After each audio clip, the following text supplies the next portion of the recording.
I'm Henry Martinez, and welcome to Season 1, Episode 8 of the Daisy Glaze Podcast. Today, I want to express my feelings about the tragic flash flooding in Central Texas that I hope will add value to the national conversation we're having about this horrific incident. First and foremost, I continue to pray that we'll find more survivors as the search continues. The videos and images from Ground Zero are absolutely heartbreaking. My heart hurts for the families and loved ones directly affected by this unfathomable situation. The reason I titled this episode Bravery and Sacrifice is because it is applicable in this case.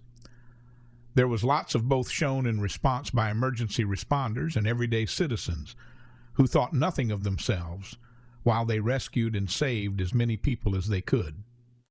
The same applies to those who were directly impacted. There are so many stories. One of the man who sacrificed his life to ensure that his family survived.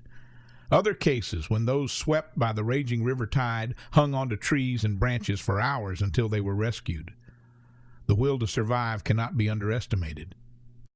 Bravery and sacrifice are not limited to any particular decade.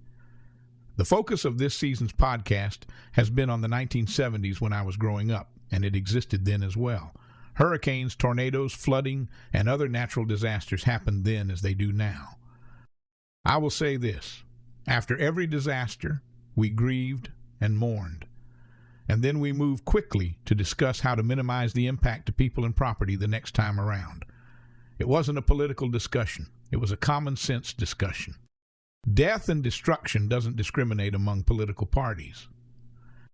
Unfortunately, in the wake of the current disaster, we see too many people lashing out on social media when discussions about how to better respond in the future are brought up. Don't politicize this is the common refrain. In a sense, they are right. It shouldn't be about politics. But we are in a supercharged era when everything is seen through a political and ideological lens. I'm not old enough to remember the Civil War, but I can only imagine how vicious the dialogue between North and South was.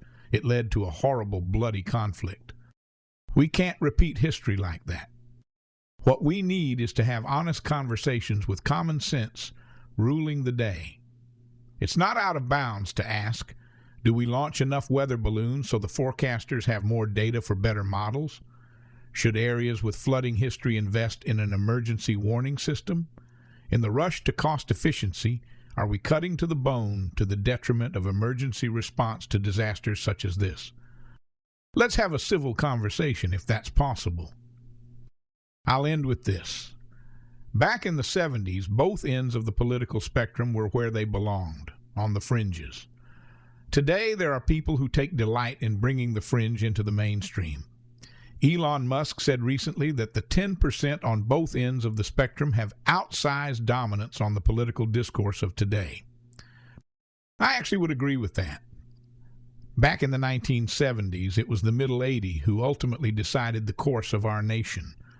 Sometimes it leaned right, other times left, but it was much more moderate than today. To the middle 80, I say this: take back this nation before it's too late. And with that, I thank you so much for listening to another episode of Daisy Glaze the podcast. I appreciate you taking this journey with me. And again, my prayers to the good people of Central Texas.